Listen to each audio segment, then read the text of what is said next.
त्यानंतर आपण दरगोवारी या ठिकाणी येत असतो. अनेक आपल्या समस्या असतात. आपण अनेक मनामध्ये काहीतरी इच्छा घेऊन आलेलो असते की काही काम असतं आणलेलं किंवा काही दुःख असतं, काही काम करायचं असतं आपल्याला. तर या ठिकाणी आपल्या सेवा मार्गातून अतिरिक्त सोप्या पद्धतीनं घरचे घरी करायच्या सेवा दिल्या जातात. हे बघा, सेवेचा आपण तिथे सेवा कशा करायच्या हे समजून घेतल्या पाहिजे. एक दोन दिवस आपण आरतीला आलो, निघून गेलो किंवा आपण काहीतरी एका दिवशी पारायण केलं तर सेवेचे आपल्या शास्त्राप्रमाणे काही नियम सांगितले की कमीत कमी आपलं कोणत्याही एखादं आपल्याला सेवा जर एखाद्या देवतेला प्रसन्न करून घ्यायचं असेल किंवा आपलं काम करून घ्यायचं असेल तर कमीत कमी 1.5 महिना ते 3 महिना तरी सेवा करावी लागते. आणि साधारणतः त्याच्यामध्ये 1 तासाची सेवा असते.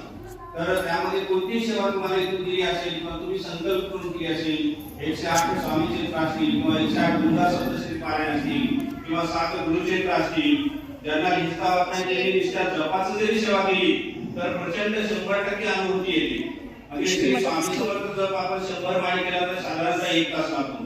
ते तुम्ही 6 लक्ष किंवा 12 लक्ष श्री स्वामी समर्थ मंत्राचा जप करू शकता. गायत्री मंत्राचा 1.25 लक्ष जप करू शकता.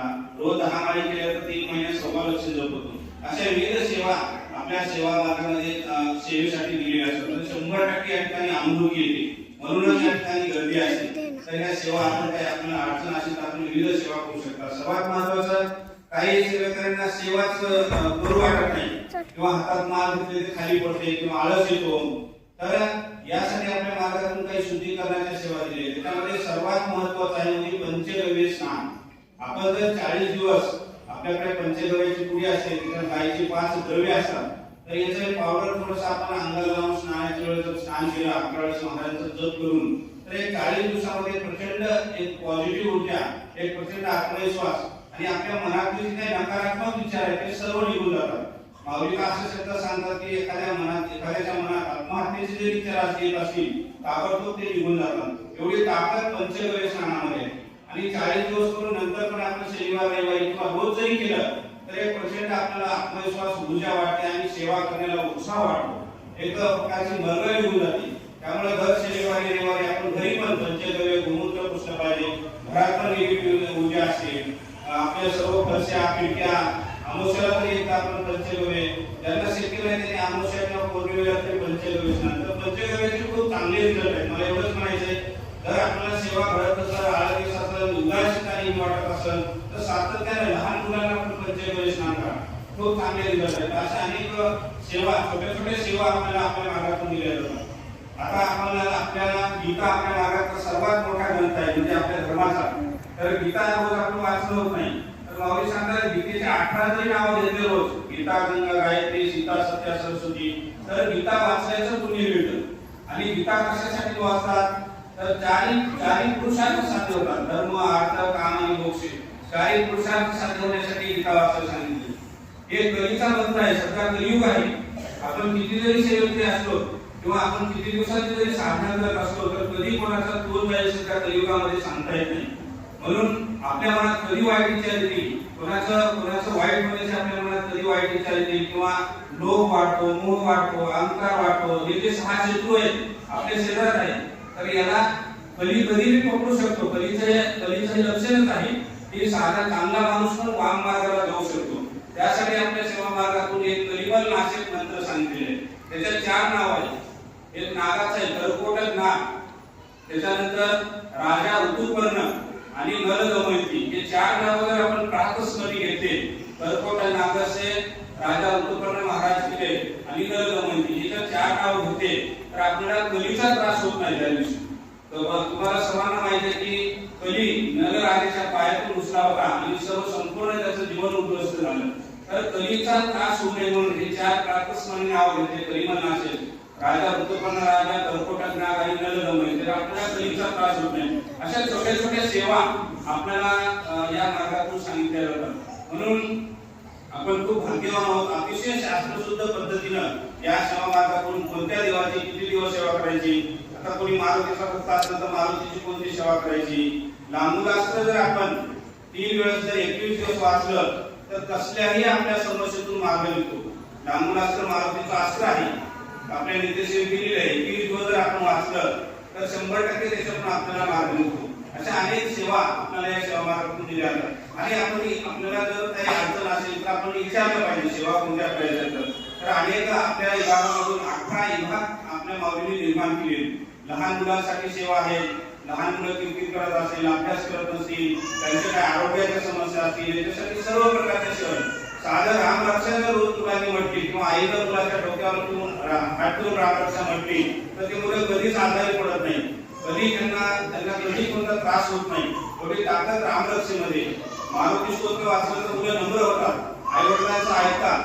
अशा अनेक सेवा. बुद्धिवाढीसाठी अभ्यास केलेला लक्षात बसण्यासाठी आपल्याकडे गणपती आत्मशीष आहे, सरस्वती स्तोत्र आहे, नवग्रह स्तोत्र आहे, अशा अनेक सेवा आहेत. तर आपण या सर्व सेवा या सेवा मार्गातून केल्या पाहिजे. जी अडचण आपली आहे, एकदा वास्तूसाठी नकाशा दाखवला पाहिजे. माऊली सध्या नेहमी सांगतात, जर आपल्या किचनला जर काळा कलर असेल तर अनेक मोठे आजार होऊ शकतात. काळा कलर असेल तर आपल्या किचनचा कडपा काळाच असू शकतो, बऱ्याच वेळी काळा असतो.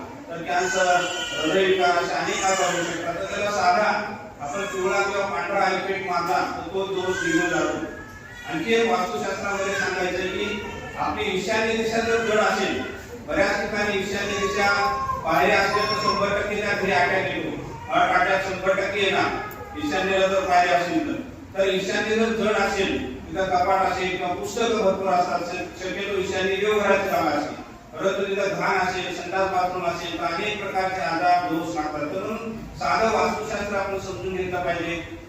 कोणतीही सेवा असेल तर खूप सुंदर माहिती या सेवा मार्गातून दिली. आपलं आरोग्य चांगलं राहण्यासाठी मागच्याच गुरुवारी मी 2 उपाय सांगितले होते की 2 उपायामध्ये आपल्याला पहिला उपाय सांगितला की आपल्याला कोणत्याही आजाराची सुरुवात वाताने किंवा पित्ताने किंवा कफाने होत असते. कोणाला वात असतो सुरुवातीला, कोणाला कफ असतो किंवा कोणाला पित्ताचा त्रास असतो. याच्यापासून पुढे कॅन्सर असेल, किडनी असेल, प्रत्येक आजार वात पित्त कफ या 3 आजारातून निर्माण होतात. म्हणून हे 3 आजार जर नियंत्रणात ठेवायचे असतील किंवा आयुष्यात जर आजारीच पडवता असं वाटत नसेल तर माऊलींनी मागच्या 1 महिन्यामध्ये त्याच्यामध्ये पहिला उपाय होता 14 साखरगोटे, 14 मायफळ आणि 1/2 किलो ओवा हे थोडंसं भाजून पावडर करायचं आणि लिंबू रसामध्ये त्याच्या छोट्या गोळ्या करून जर आपण घेतल्या तर आयुष्यात आपल्याला वात पित्त कफाचा कधीही त्रास होणार नाही. असे अनेक उपाय आपल्या सेवा मार्गामध्ये. प्रत्येक आजारावर तुम्ही आश्चर्य करणार, बाहेर दवाखान्यात तुम्ही हजारो रुपये खर्चून तुम्ही नीट झाला नसाल तर आपल्या मार्गात साध्या घरगुती उपायानं आपल्याला आपण नीट बरे होऊ शकता. आणि त्याच कार्याचा त्याच वनस्पतीचे सर्व औषधी पण आपल्या स्वावर उपलब्ध आहेत. एवढे सुंदर औषधी आहेत. आता पोटासाठी आपल्याकडे विडंगाची काढ आहे. विडंगाची वनस्पती माहीत असेल, ते जर आपण 3 महिने घेतला रोज सकाळ संध्याकाळ, पोटाचे अपचन असेल, गॅसेस असेल, पित्त असेल, अल्सर असेल, जेवण जात असेल, अशा अनेक हजारो पोटाच्या आजारावर तो विडंगाची काढ अतिशय रामबाण उपाय आहे. असे सर्वच आजारावर आपल्या केंद्रामध्ये प्रत्येक आजारावर औषधी आहे. त्यामुळे आपण आपल्या केंद्राची औषधी तिथं लावलेली सर्व आपण अभ्यास करा. भारतीय आयुर्वेद भाग 2 म्हणजे सर्व हे घरगुती उपाय दिलेले, प्रत्येक उपाय दिलेला आहे. त्यामुळे या सर्व औषधांचा आपण फायदा घेतला पाहिजे. कोणत्याही जिथे अडचण असेल ती आपण केंद्रात विचारली पाहिजे. खूप सुंदर हा मार्ग आहे. जास्त लोड घ्यायचं काम नाही. ज्यांना काही जास्त सेवा होत नसतील त्यांनी कमीत कमी 11 माळेसोबत 3 अध्याय केला पाहिजे. 11 माळेचं 3 अध्याय, मंगळवारी देवीचा पाठ, रविवारी खंडोबाचा पाठ, एकादशीला छोटं भागवत, एवढी जरी सेवा केली आपल्या जीवनात आपल्याला जे काही पाहिजे ते सर्व मिळतं. त्यामुळं खूप चांगल्या सेवा या सेवा मार्गातून दिल्या जातात. आपल्याला ज्या अडचणी असतील त्या आपण विचारल्या पाहिजे.